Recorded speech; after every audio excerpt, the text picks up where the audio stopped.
जी नमस्कार दोस्तों, आप सभी को महाशिवरात्रि की ढेर सारी शुभकामनाएं। महादेव की कृपा से आपके जीवन में बहुत सुखमय जीवन बीते।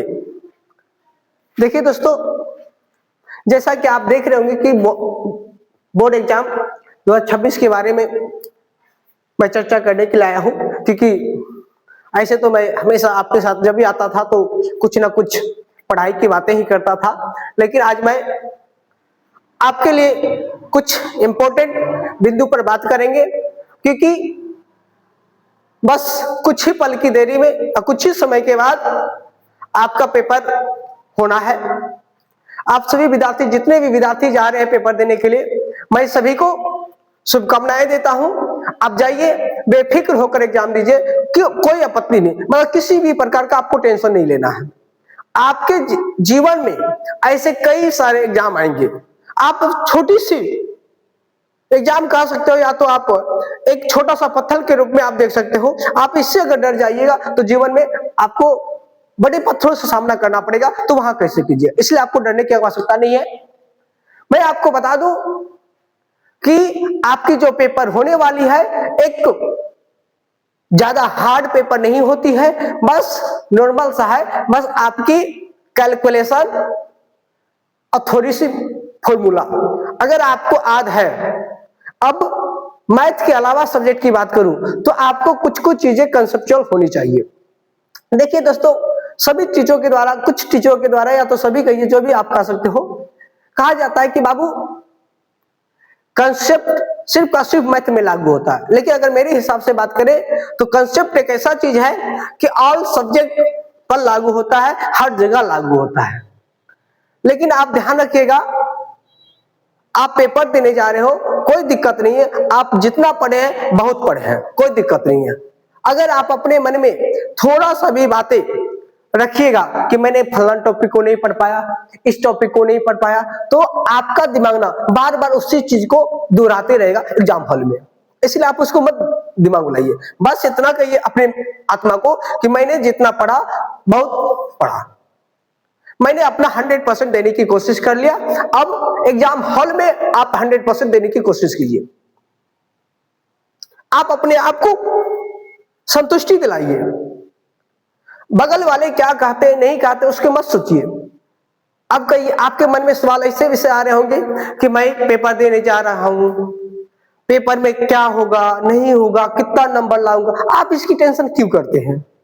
आपको टेंशन करने की आवश्यकता नहीं है। आप इतना विश्वास रखिए अपने आप पे कि आपने जितना मेहनत किया है आपका रिजल्ट बेहतर ही होगा, इसमें कोई शक नहीं है। लेकिन अगर आप खुद अपने आप पे विश्वास नहीं कीजिएगा तो बताइए, पूरी दुनिया आप पे विश्वास करने के लिए नहीं बैठा है। आपको खुद अपने आप पे विश्वास करने की आवश्यकता है। नहीं अगर आप करते हैं तो सोचिए क्या कर सकते हैं, बताइए। इसलिए आप सभी विद्यार्थी आराम से पेपर दीजिएगा, कोई हड़बड़ी नहीं है। एग्जाम हॉल बस इतना सा बातें ध्यान रखिएगा कि एग्जाम शुरू होने से पहले आपको, अगर मैं बात करूं कि आपको कौन कौन सी बातें याद रखनी है। देखिए बाबू, जब भी आपका रिपोर्टिंग टाइम हो, एंट्री टाइम हो, आप उससे लगभग आधा घंटा पहले सेंटर पर पहुंचने की कोशिश कीजिएगा। अब सर क्या मैं सेम टाइम पे, अगर 9 बजे मेरा रिपोर्टिंग है, 9 बजे पहुंचूंगा तो क्या रिपोर्टिंग एंट्री नहीं मिलेगा? भैया मिलेगा आपको, लेकिन बाई चांस कभी काल रोड में जाम फंस गए तो क्या कीजिएगा, बताइए आप। इसलिए मैं आपको बार बार कह रहा हूं कि आप समय से आधा घंटा पहले पहुंचिए, आराम से बेफिक्र होकर वहां पे बैठिए, मन को शांत कीजिए, उसके बाद एग्जाम हॉल में एंट्री कीजिए। पेपर आपको मिलता है, आप आराम से भरिए। नहीं तो जानते क्या समस्या होती है, आप हड़बड़ी में घुसे, आपका दिमाग बहुत सारी बातें सोच रहा है आगे पीछे। आप जब ओमार भरने जाते हैं, कभी रोल नंबर मिस कर दे रहे हैं, कभी कुछ मिस कर दे रहे हैं। ये चीजें आपके लिए मतलब घाटा साबित हो सकता है। छोटी सी मिस्टेक आपकी कॉपी चेक होने से रोक सकता है। इसलिए मैं आपको बार बार कहता हूं दोस्तों कि कभी भी पेपर देने जाइए तो थोड़ा सा पहले पहुंचने की कोशिश कीजिए। अब दूसरी बात करूं जिस भी पेपर का आपका एग्जाम हो, जिस भी पेपर का एग्जाम हो, चाहे मैथ हो, साइंस हो, आर्ट्स पेपर हो, या संस्कृत हो, या फिर इंग्लिश हो, जो भी पेपर का एग्जाम हो उससे दिक्कत नहीं है। आप कोशिश कीजिएगा कि आप वैसे क्वेश्चंस को पहले डील करने का काम कीजिएगा जो क्वेश्चन में आप 100% हो, ठीक है। अब उसकी बात रहा कि सर मुझे कुछ ऐसे क्वेश्चन सवाल दिख रहे हैं जो मुझे बिल्कुल नहीं आता है। देखिए, बिल्कुल नहीं आता है तो लास्ट ऑप्शन आपके पास है। क्या है सर? लास्ट ऑप्शन आपके पास है कि आप उसको हैंडल करने की कोशिश कीजिए। नहीं, बिल्कुल नहीं है, फिर भी कोशिश कीजिए कि मैं उसको कुछ ना कुछ करके आऊं, ठीक है। कुछ लोगों को लगेगा सर आप तो टीचर हो करके अगर आप बच्चे को इस तरह से बातें कहेंगे तो बच्चे साल भर पढ़ेंगे नहीं, लास्ट पेपर में वही काम करेंगे कि ये आप कह रहे हैं सर 5 नंबर का 2 नंबर मिलेगा, कोई दिक्कत नहीं है, आप जो नहीं आ रहा कुछ तो आया नंबर। अरे भैया, हम वो नहीं कह रहा हूं, हम कह रहा हूं कि अगर आपके पास कुछ ऑप्शन ही नहीं बचा है तो आप क्या कीजिए बताइए। नंबर तो कटना है नहीं, नेगेटिव मार्किंग है नहीं, तो आपको टेंशन किस बात की है, आप आराम से लिख के आ जाइएगा। अब बात रहा कि ऑब्जेक्टिव में सर क्या करेंगे। जो भी ऑब्जेक्टिव आपको आता है 100% है, सुन लीजिए ध्यान से, जो ऑब्जेक्टिव 100% कंफर्म है कि आंसर यही होना है, बी ही होना है, सी ही होना, जो भी है, तभी आप उसको कलर कीजिएगा, अन्यथा आप छोड़ दीजिएगा। आप 1 से लेकर 100 तक पहले जाइए कंफर्म वाला में, ठीक है। 100 तक चले गए, अब जो जो कंफर्म किया उसको आप पहले कलर कर लीजिए।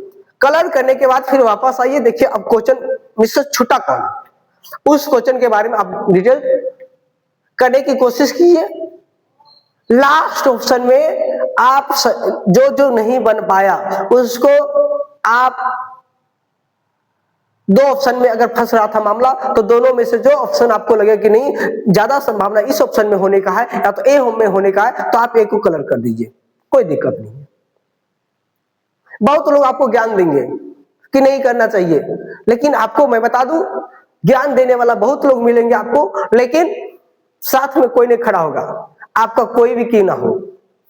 अब चलते हैं बाबू, क्या सर बहुत सारे बच्चे के मन में सवाल था कि सर एक बात बताइए, हमारे घर वाले कहते हैं कि देखिए क्वेश्चन आता है, पेपर मोबाइल पे आ जाता है, फलना आ जाता है, क्या करें सर, उसका इंतजार करूं, क्या करूं।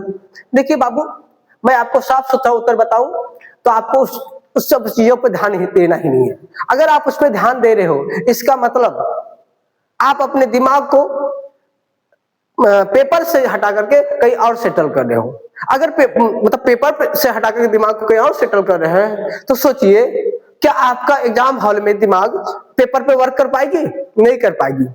अब नहीं कर पाएगी तो क्या लगता है आपको अच्छा रिजल्ट आ जाएगी? नहीं दोस्तों। अब दूसरी बात है कि बाबू आजकल सोशल मीडिया इतना गंदी हरकतें करने लगा है कि लोग क्या करते हैं, पिछले साल का क्वेश्चन फोटो खींच के भेज देते हैं, कहते हैं इस बार का पेपर है। हद तो तब हो जाता है जब लोग आंसरों लिख के भेज देता है।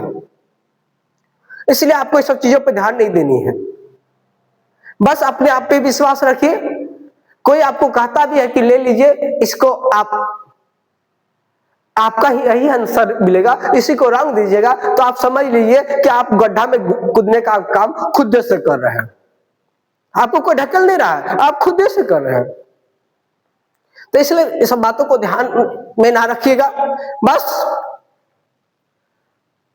अपना पेपर के बारे में ही सोचना है, दुनियादारी की बातें नहीं। क्वेश्चन आ रहा है व्हाट्सएप पे, फलना चिल्ला, कुछ नहीं। बहुत सारे बच्चे को मैं देखता हूं कि एग्जाम एंट्री का टाइम खत्म होने वाला है, फिर भी लोग कदम अभी मस्ती में है कि अभी आएगा तब लिखेंगे तब जाएंगे। अरे भैया, ये कौन सा तरीका हुआ?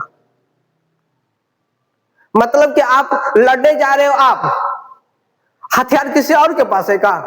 नहीं भैया, अगर हथियार किसी और को देके रखे हैं तो क्या लगता है लड़ाई जीत पाओगे? नहीं जीत पाओगे। इसलिए आप इस बात को ध्यान रखिएगा। ज्यादा मैं क्या कहूं, लंबी वीडियो हो रही है, इसलिए मैं यहीं तक विराम देता हूं। धन्यवाद दोस्तों।